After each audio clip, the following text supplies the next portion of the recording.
X ray ಕಣ್ಣಿಗೆ ಕಾಣುವುದು ಅದೇ ಮೂಳೆ ಅದೇ ಕೀಲು.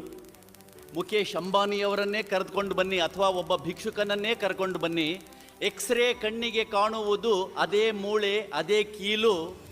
ಆದರೆ ಮನುಷ್ಯರ ಕಣ್ಣಿಗೆ ಮಾತ್ರ ಕೆಲವರು ಮೇಲು ಕೆಲವರು ಕೀಳು. ಪ್ರೊಫೆಸರ್ ಭಿಕ್ಷಾವರ್ತಿ ಮಠ್ ಅವರು ನಮ್ಮ ಕಣ್ಣನ್ನು ಹೇಗೆ ತೆರೆದಿಟ್ಟಿದ್ದಾರೆ ಈ ವಚನದ ಸಾಲುಗಳ ಮೂಲಕ.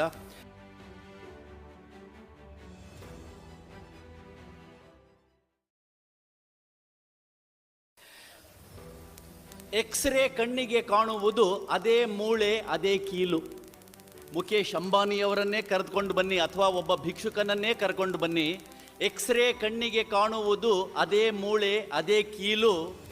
ಆದರೆ ಮನುಷ್ಯರ ಕಣ್ಣಿಗೆ ಮಾತ್ರ ಕೆಲವರು ಮೇಲು ಕೆಲವರು ಕೀಳು. ಪ್ರೊಫೆಸರ್ ಭಿಕ್ಷಾವರ್ತಿ ಮಠ್ ಅವರು ನಮ್ಮ ಕಣ್ಣನ್ನು ಹೇಗೆ ತೆರೆದಿಟ್ಟಿದ್ದಾರೆ ಈ ವಚನದ ಸಾಲುಗಳ ಮೂಲಕ.